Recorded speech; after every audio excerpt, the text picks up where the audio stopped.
welcome to Backyard Gardening Australia. I thought we'd do a walk around of my garden this morning. Nina's garden came down yesterday and did a heap of work in the garden, so while it's looking amazing, I thought I would take everyone for a tour. The Canterbury bells have started to flower, and we've got some lovely pansies and lobelia. I actually love, when you stand back, all the range of colours that are within the garden, and there are still plants, as you see, coming up. Anemones are still flowering away. This little patch was awesome because there was a patch wild there that it was white, red and purple all out in flower at once. As you can see, there's a broad bean plant there and over the back there, which have just self-seeded. I'll let them grow within there. The geisha girls are coming back after a harsh pruning. A lot of that lower growth I need to get up there and prune off.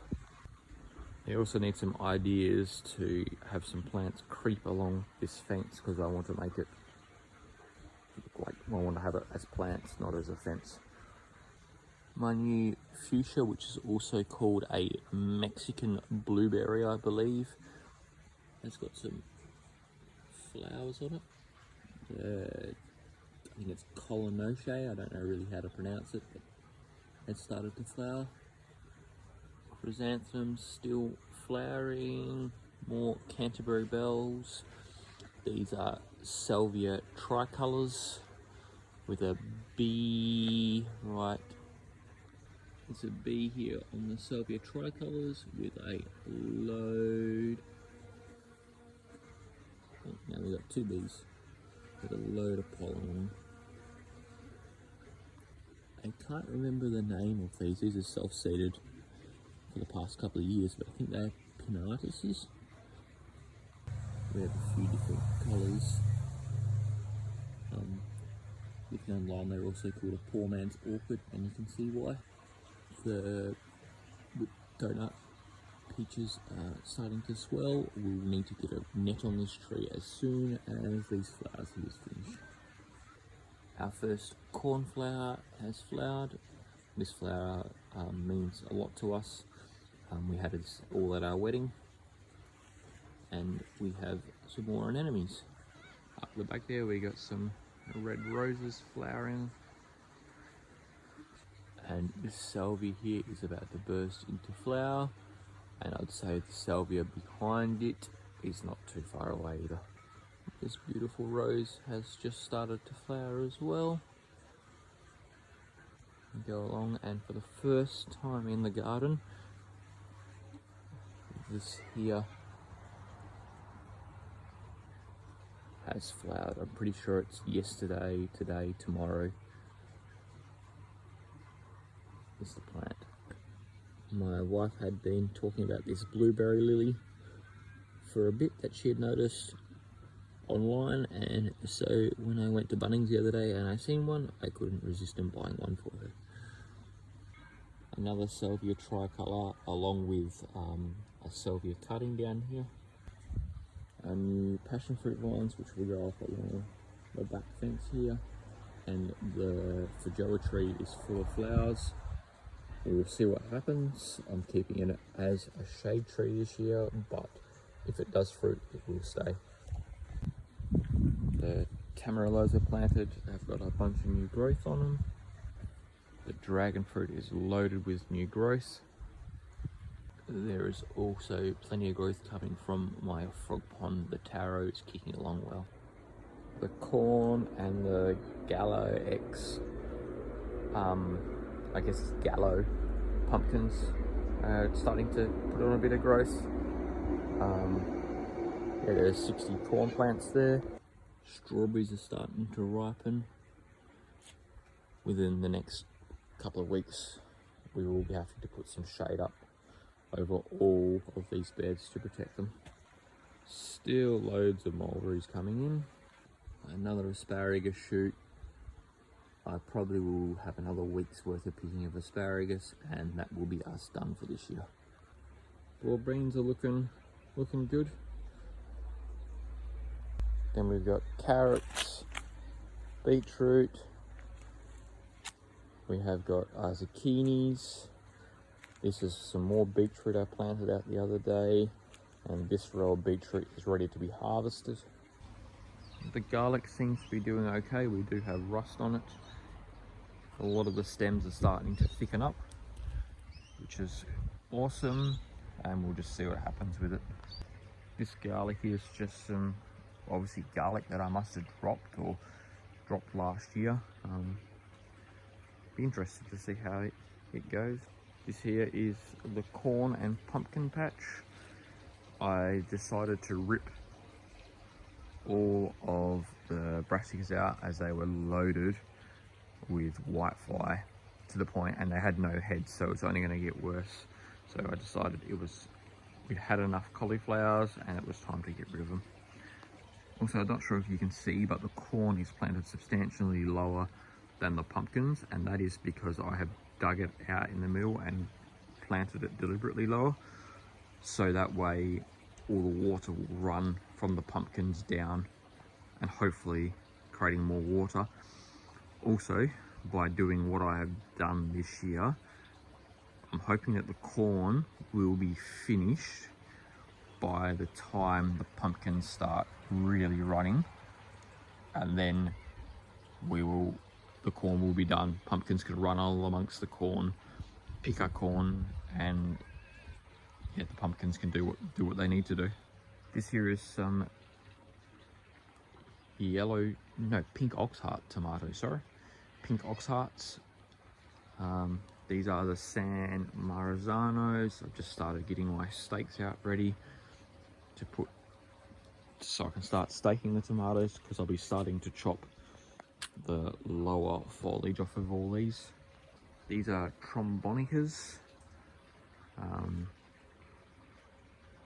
Pumpkins, so we'll see how they go. This youngberry plant is loaded with flowers, which we are really looking forward to. Our heritage raspberries, which are an autumn variety, plenty of growth on them. I will be shading those this summer because they got burnt last summer, and hopefully we can get a bumper crop from them. We will be planting some tomatoes here. The idea of this patch of garden is that it's stuff for regular picking, easy access, pathways right here, so we can walk straight up it, pick stuff and eat it. The orange trees are flowering. We have a Caracara and a Washington navel. This here is the Washington navel. This here is the Caracara, and as you can see, we have some little oranges on it. The Eureka lemon is bouncing back after a very hard prune.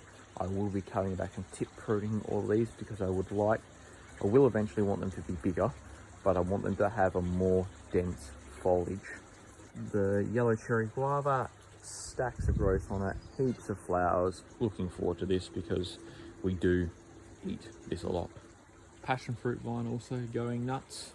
Not sure how I'm going to pick the passion fruit if they go up on the top, but anyway, the idea is to provide some shade and wind protection for this area. Another sweet pea flowering madly. Red nasturtium I planted this year, but it is loaded with these caterpillars. And there's another one over here. Yesterday we re-sowed a heap of seeds. This here is all sunflowers, 60 different seeds planted there. Bunch more flowers for the garden, some more basil. Up the top in this one we have sweet potato slips, eggplants, beans, oregano, bunch of more flowers, some marigolds, and some more beetroot.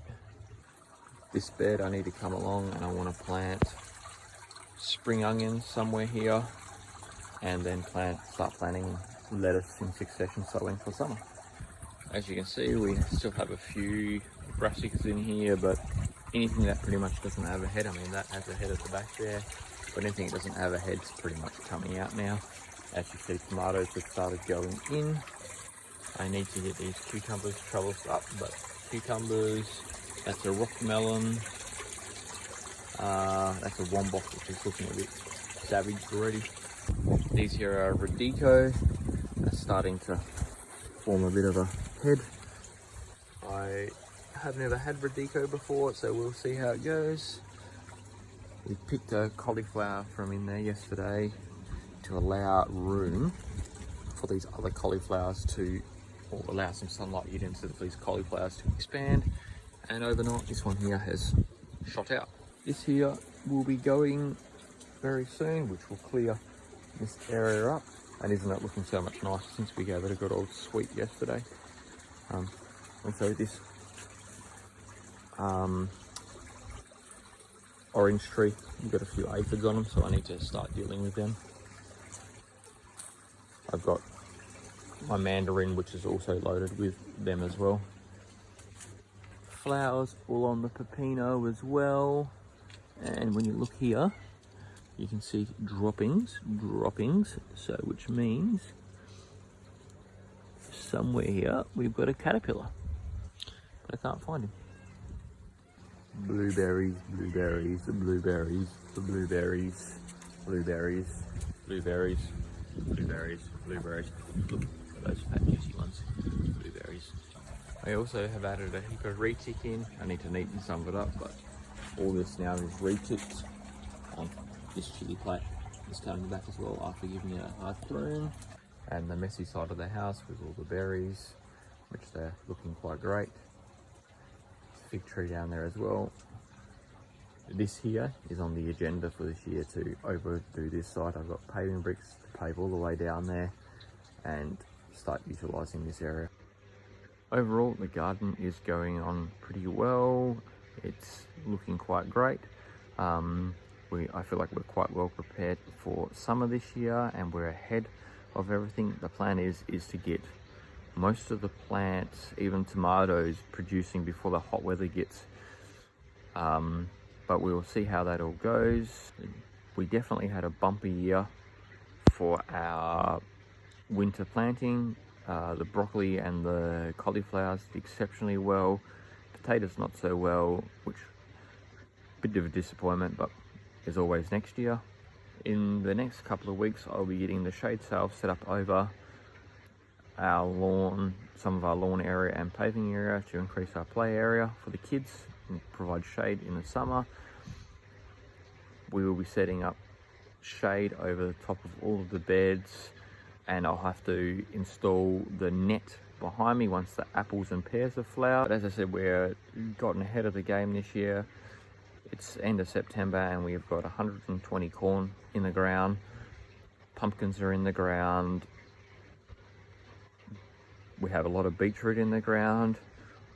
So hopefully we're ahead of the game and we can produce a lot more than what we have in coming years. We'll be releasing soon how to plant your tomatoes, or how we plant our tomato video. So stay tuned for that.